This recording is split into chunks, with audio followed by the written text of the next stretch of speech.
Mark Hanna, a 2008 campaign aide to President Obama and media studies adjunct professor with the New School, and Lars Larson of Compass Media, host of the Lars Larson Show. Guys, good to see you. And so the pushback on the president for this remark has been, how do you attribute falling poll numbers while you are president to your race? Lars?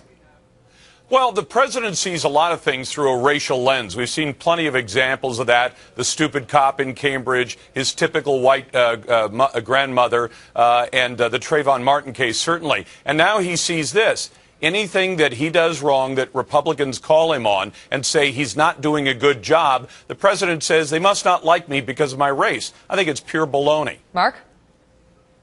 I think that Lars's commentary here and the commentary you're going to hear from a lot of right-wing pundits is absolutely predictable. The president, though, said no such thing. And I just want to state from the outset on Martin Luther King's birthday that to call the president his, quote, race baiting, which somebody like Sarah Palin has done, is just shameful. Look, if we can all read the quote again, Lars, you, I, Megan, will all agree with the factual accuracy that, yes, indeed, there are people who don't like him because he's a black president. Let me just stop you there, because when I first saw the quote, I said, explain the controversy. And my understanding is it's because it was raised as an explanation for why his poll numbers are falling. Exactly. He's the same race today as he was back in 2008, Mark.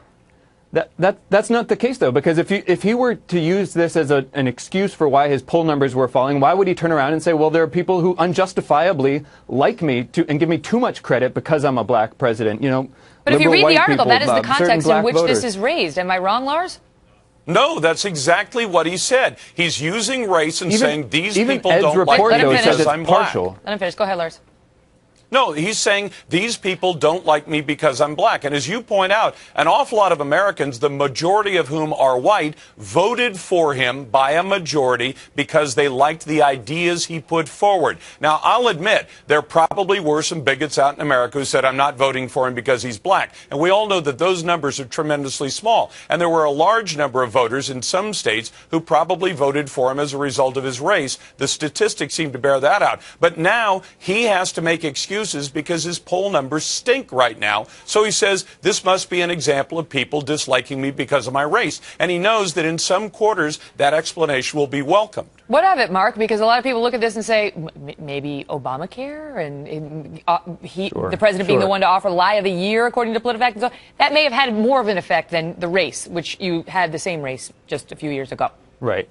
I mean, he has been a black president for as long as he has been a president. Nothing there has changed. And so for him to somehow come out and say the rise and fall of his poll numbers is attributable to race, I think is absurd. And even Ed Henry in his report when he kicked it off, he said, yes, I read all 16,000 words. And, you know, that translates to about over 60 pages. So this was an extremely wide-ranging article.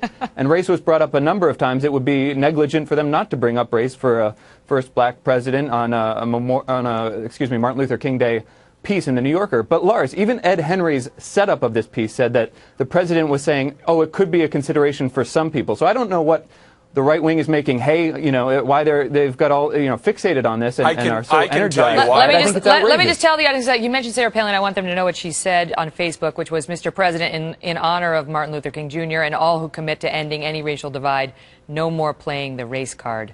I got to go. Good debate, you guys. How was that? Thank you, How was that playing Megan. the race card? Thanks, Megan. See ya.